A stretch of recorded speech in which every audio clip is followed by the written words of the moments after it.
श्री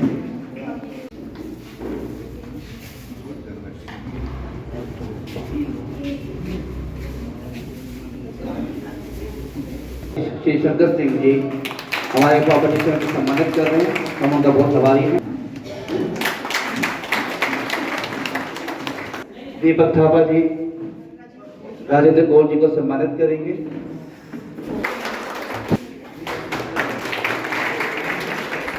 इसी के संदर्भ में आज मीटिंग रखा गया है। भारतीय जनता पार्टी आज के भाई कविंदर गुप्ता जी हमारे बीच में, जिला में, मेरी टीम में उपाध्यक्ष उपस्थित, गोरखा समाज से लोग और अन्य सभी लोग जो यहाँ पे रहते हैं। अभी करुणा जी ने बहुत विस्तार में बताया कि जो हमारा कार्यक्रम है बूथ जन संवाद अभियान, और पूरे जम्मू कश्मीर में ये कार्यक्रम 24 अक्टूबर से शुरू हुआ है और अगले 2 महीने तक ये कार्यक्रम चलेंगे। इसके तहत हम हर 2 बूथों पे कार्यक्रम कर रहे हैं। उद्देश्य यही है कि हम लोगों के बीच जा सके और बूथ स्तर तक जो है भारतीय जनता पार्टी की जो उपलब्धियां हैं, प्रधानमंत्री श्री नरेंद्र भाई मोदी जी के नेतृत्व में जो काम भारतीय जनता पार्टी ने किए हैं वो हम आपके बीच ले जा सके। और लोगों की जो सजेशंस हैं, क्योंकि कई ऐसी चीजें होंगी जो आपके मन में भी होंगी, इसलिए इसको संवाद का नाम दिया गया है कि हम अपनी बात रखेंगे और आप भी जो है अपनी बात रखेंगे। कागज पे यहाँ पे एक नोटपैड भी मिलेगा, आप लोग अपनी सजेशंस जो अच्छे काम हुए हैं वो भी, और अगर आपकी कुछ सजेशंस है या कुछ प्रॉब्लम्स है वो भी, जो भी आप लिखना चाहें कार्यक्रम के बाद में आप इस बॉक्स में जो है अपनी सजेशंस भी जरूर रखें। और आज का ये कार्यक्रम शॉर्ट ही रहेगा क्योंकि पीछे से इंस्ट्रक्शंस हैं कि हमें इसको आधे घंटे से अधिक नहीं करना है। मैंने अपनी बात रखी, हमारे स्पीकर रखेंगे। इसके बाद जो गौरव जी हमारे बीच में आए हैं आपको डिटेल में प्रधानमंत्री जी की जो उपलब्धियां हैं हमारे कार्यकाल की बताएंगे, तो उसके बाद कविंदर जी अपनी बात रख के कार्यक्रम का समापन। सबसे पहले हमारे लीडर में, प्रधानमंत्री में 3 चीजें जो सबसे ज्यादा मैंने उनको अनुभव किया, जिम्मेदारी, ईमानदारी और वफादारी। जो उन्होंने बोला वो करके दिखाया 9 साल में। कभी आज तक ऐसा नहीं हुआ कि जो उन्होंने बोला है और वो नहीं हुआ है। उन्होंने कहा था आंखों में आंखें डाल के हम देखेंगे, पाकिस्तान की वैसे ही हालत खराब करके रखेंगे। बालाकोट स्ट्राइक, एयर स्ट्राइक्स हुई। प्रधानमंत्री ने उसके बाद जो हमारे युवा के लिए नई स्कीम्स आई, प्रधानमंत्री मुद्रा योजना, उसके तहत भी 26 हजार युवा लाभार्थी हुए। सिर्फ जम्मू कश्मीर की बात बता रहा हूं मैं ये। और उनकी दिव्य दृष्टि आप देखोगे, विकलांगों को एक नाम दिया गया दिव्यांग। तो आप अभी किश्तवाड़ में जो शीतल देवी बच्ची ने, 16 साल की बच्ची ने इतना सहायक काम किया, वहां पे मेडल लाया, गोल्ड मेडल और सिल्वर मेडल। उसमें भी जो दिव्यांग वर्ड का मीनिंग था वो था भगवान का अंश। ये उनकी नियत थी कि दिव्यांग और विकलांग में कितना फर्क है, ये प्रोत्साहित मिलता है बच्चों को। जो 16 साल की बच्ची ने, शीतल देवी ने किया, ये आज तक हमारे जम्मू कश्मीर का इतिहास है। माता की याद दिलानी पड़ती है। रूटीन में आपसे चर्चा होती है, कोई भी कार्यक्रम होता है, आपके बीच में आना होता है। अब बात ये है, हमने एक प्रयास किया,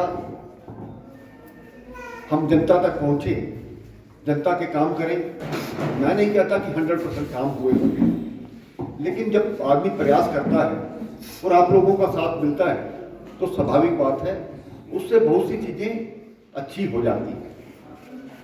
इस प्रकार का जो आज कार्यक्रम है, पार्टी ने कहा है, पीछे तारीख लिखी है 14 अक्टूबर से लेकर के 14 जनवरी तक, जो भी हमारा पूरा जम्मू कश्मीर है उसमें हर जगह कोई ऐसी जगह नहीं छोड़ेंगे, कोई ऐसा बूथ नहीं छोड़ेंगे जिसमें कि भारतीय जनता पार्टी का कार्यकर्ता नहीं पहुंचेगा। इस प्रकार का हमारा कार्यक्रम है। उसी कार्यक्रम के तहत हम आज आपके यहाँ आए हैं। 10 साल की मेहनत जो प्रधानमंत्री जी ने की है, हम जानते हैं। जब वो पहले दिन संसद के अंदर गए थे, उन्होंने जाकर के उन सीढ़ियों को नीचे बैठ करके माथा टेका था। वो पैसा कमाने का वो नहीं जैसे बाकी सरकारें करती थी। उन्होंने कहा कि एक मंदिर के रूप में मैं इस संसद को मानता हूं, और उसके बाद जो उनके काम रहे, सबसे पहले आज तक किसी ने नहीं सोचा था कि मेरी माँ मेरी बहन चूल्हा जलाती है, लकड़ी जलाती है। ये नहीं, किसी के घरों में गैस भी थी, लेकिन आज तक किसी ने नहीं सोचा कि उसका कितना धुआं उसके फेफड़ों में जाता है, कितना उसकी आंखें खराब होती हैं। लेकिन आज तो दावे करते हैं कांग्रेस वाले, बड़े लोग दावे करते हैं। पहले किसी ने ये नहीं सोचा शौचालय बनवाने का बनते होंगे, साल में 100 बनता होगा, 500 बनता होगा पूरे देश में। और कुल मिलाकर के आज 12 करोड़ शौचालय, जिसको इज्जत घर का नाम दिया गया है। हमारी माताएं बहनें शौच के लिए बाहर जाती थी, वहां पर अगर लाइट पड़ती है, शोर प्रॉब्लम्स आती हैं, तो बड़ी ऐसी वातावरण बन जाता था। लेकिन ये हमारे घर में शौचालय होना चाहिए। देखिए, बात तो होती है छोटी, लेकिन उसका असर कितना होता है ये देखना होता है। हमारे यहाँ पर ना कोई वैक्सीनेशन बनती थी, ना कोई हमारे पास किट्स थी, आपने देखा होगा। लेकिन लगातार लोगों के बीच में जाना, और प्रधानमंत्री जी ने उन्होंने कहा जब आपदा आती है, जब कोई मुश्किल आती है, आपदा में अवसर, उसमें कोई अवसर ढूंढना, तो कोई हर देश के नागरिक को 2-2 बार वैक्सीनेशन लगी। किसी को नहीं मिली ये, और हमारे हर नागरिक को, हर वर्ग को ये आयुष्मान कार्ड, गोल्डन कार्ड का सुविधा दी गई है, जिसमें भी लिया, जिसमें बड़े बड़े ऑपरेशन होते हैं, कैंसर का, आर्टरी का, इवन की अवकाश किसी की सिफारिश की जरूरत नहीं है, वो सबका बनता है। रियासी में जो कश्मीर में सबसे बड़ा हर एक समाज को देखा है जिन्होंने धारा 370